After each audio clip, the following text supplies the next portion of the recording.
श्री स्वामी समर्थ प्रकट होणे. अक्कलकोट आगमन. स्वामी समर्थ महाराज अक्कलकोट येथे प्रकट झाले. लोकांना त्यांचे दिव्य तेजस्वी अवतार पाहून आश्चर्य वाटले. त्यांची भिवू नकोस, मी तुझ्या पाठीशी आहे असा आश्वासन संदेश दिला. अलौकिक व्यक्तींची प्रचिती. आजारी, दुःखी व संकटग्रस्त लोकांना स्वामींनी आशीर्वाद देऊन बरे केले. त्यांच्या स्पर्शाने व शब्दाने चमत्कार घडले. भक्ताची परीक्षा. स्वामी महाराज भक्तांची श्रद्धा व सुबुरी तपासत असत. सख्या भक्तांना योग्य वेळी कृपा मिळे. 4. अक्कलकोटचे महत्त्व. अक्कलकोट येथे तीर्थस्थान बनले. देशभरातून भक्त दर्शनाला येऊ लागले. भाग 5.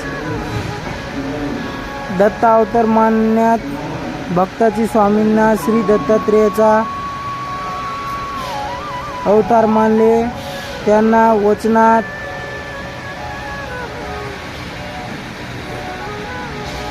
दत्त संप्रदायाची शिकवण दिसून येते. भाग 6. गरिबावरील कृपा. स्वामींनी गरीब व गरजू लोकांना मदत केली. भिक्षुक, शेतकरी, स्त्रिया सर्वांना सन्मान दृष्टीने पाहिले. भाग 7.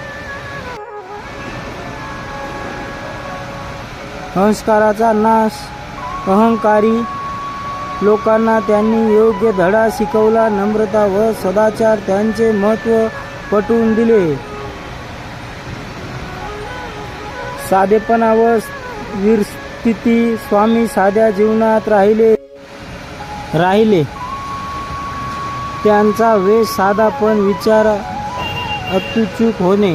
नामस्मरणाची शिकवण. श्री स्वामी समर्थ या नामात जप केल्याने संकट दूर होतात अशी भक्ताची श्रद्धा.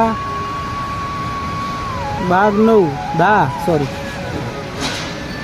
चमत्कारी प्रसंग. विषारी प्रदर्शन. आदर्श आजार, आर्थिक संकट. अनेक प्रसंगात स्वामींनी भक्ताचे रक्षण केले. भाग 11. राजे महाराजाशी संवाद. राजघराण्यातील लोक स्वामींच्या दर्शनाला येते. त्यांनी धर्म, न्याय व कर्तव्य यावर उपदेश केला. भाग 12. स्त्री पुरुष समानता. स्वामींनी स्त्रियांना आधारित स्तंभ मार्गावर सन्मान स्थान दिले. कर्मयोग, भक्तियोग. फक्त उपासना नव्हे तर प्रामाणिक कर्म करण्याची शिकवण दिली.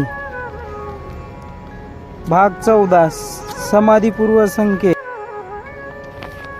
स्वामींनी आपल्या देहत्यागाचा संकेत आधीच दिला. भक्तांना धीर दिला. भाग 15. समाधी व अखंड उपस्थिती. अक्कलकोट येथे त्यांची समाधी घेतली. आजही भक्तांना त्यांच्या उपस्थितीत अनुभूती येते. श्री स्वामी समर्थ.